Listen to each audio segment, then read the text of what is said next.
Banking, the greatest scam on earth. Thomas Jefferson said, "I believe that banking institutions are more dangerous to our liberties than standing armies. If the American people ever allow private banks to control the issue of their currency, the banks will deprive the people of all property until their children wake up homeless on the continent their fathers conquered." Jefferson's warning is already here. 40 million Americans are living on food stamps. Millions more are now homeless, living in tents, all because of one institution, the Federal Reserve System. The Federal Reserve is a group of private bankers who have stolen the money creation process from the American people. Most people still believe the Fed is an agency of the government working in our best interests. It is not. There is no greater form of evil in the world today, so let's explore the banking scam. None of us have ever been taught anything about money. The reason is to prevent us from learning the truth that money is a trick and money is a trap. When solving any crime, there's a universal truth: follow the money, but with the banking scam, follow it backwards. Where does money come from? The world's money supply is always growing. Where does all the new money keep coming from? Money comes from privately controlled global banks like the Federal Reserve System. They create money every day, which increases the world's money supply. Because all banks are either owned or controlled by private bankers, the real question is, how do private bankers create new money? And the answer is they create it out of thin air. Bankers create money out of nothing. They make it up. It is a fiction. Wow. Godlike power to create something of value out of nothing. A stroke of a keyboard and money is created. In fact, only 3% of the world's money is even in the form of bills and coins, which means 97% of all money in the world is just numbers typed on a computer screen. This is part one of the banking scam. Money is created out of nothing. The second part of the scam is this phony money is issued as debt.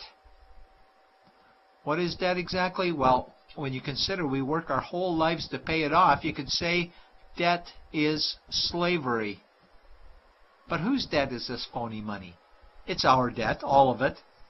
It's our debt when we use credit cards, we get student loans, borrow money for mortgages, all bank borrowing.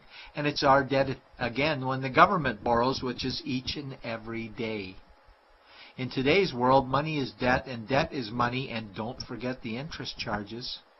Money equals debt and debt equals slavery, therefore money equals slavery. Our monetary system is a carefully concealed system of slavery.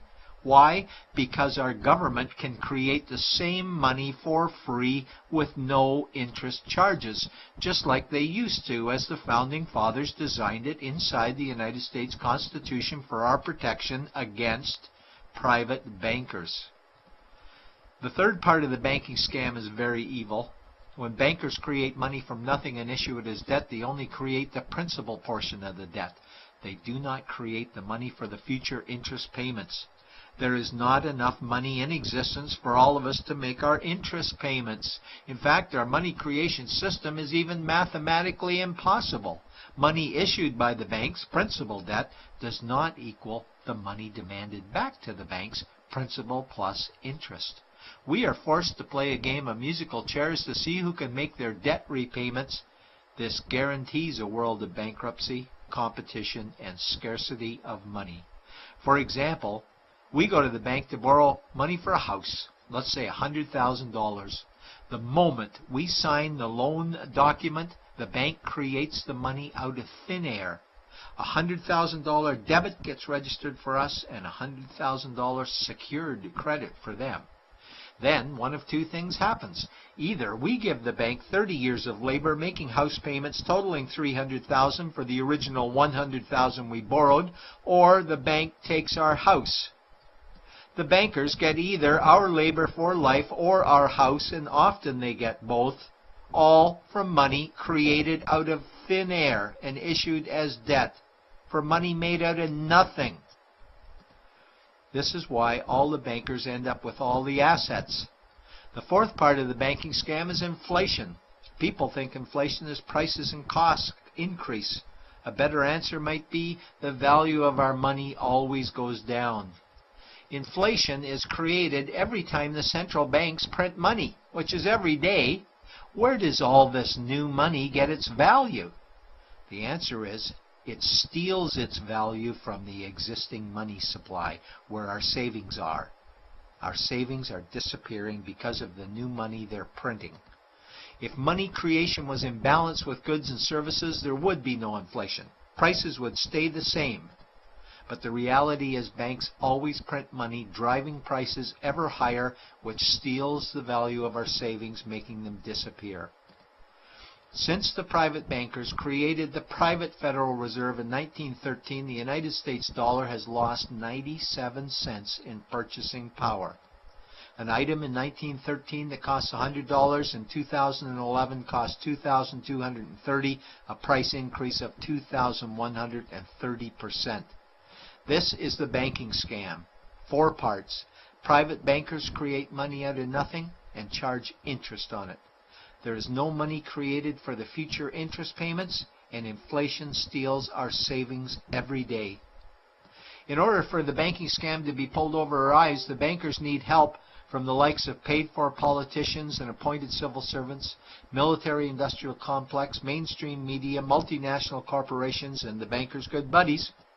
For example, what do our banker-controlled television networks say about criminal bankers?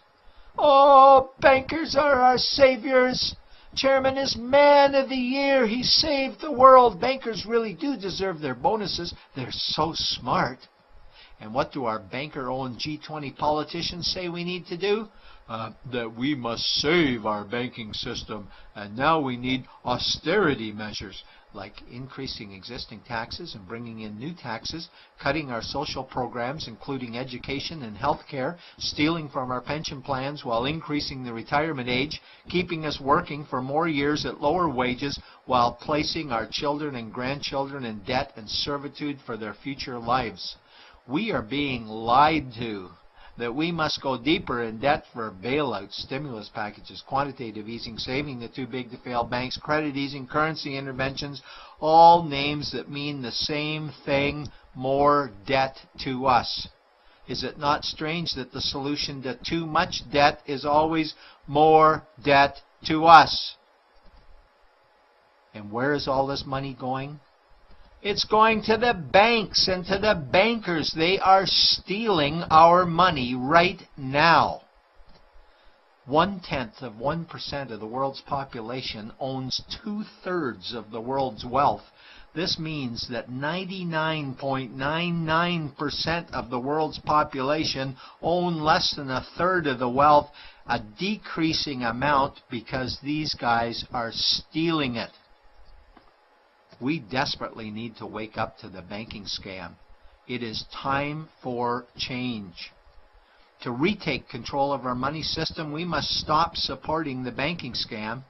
Lincoln said the government should create all the currency and credit needed to satisfy the spending power of government and the buying power of consumers. Money will cease to be master and will then become servant of humanity. And Jefferson said the issuing power of money should be taken from the banks and restored to the people to whom it properly belongs. It's a pyramid scheme. And we, the people, are the bottom layers of the banking pyramid. Without our support, the banking scam collapses. We have to do it ourselves. Wake up, get active, wake others. Remove our money from the bank. Buy gold and silver coins. Get out of debt. Rip up your credit cards. These actions will bring down the banking scam. Only vote for politicians who support debt-free money, or run for office yourself, and turn off mainstream media to search for the truth while you still can. And support every effort to end the Federal Reserve System and all the privately owned central banks. Let's bring these criminals to justice to get our money and our countries back before it's too late.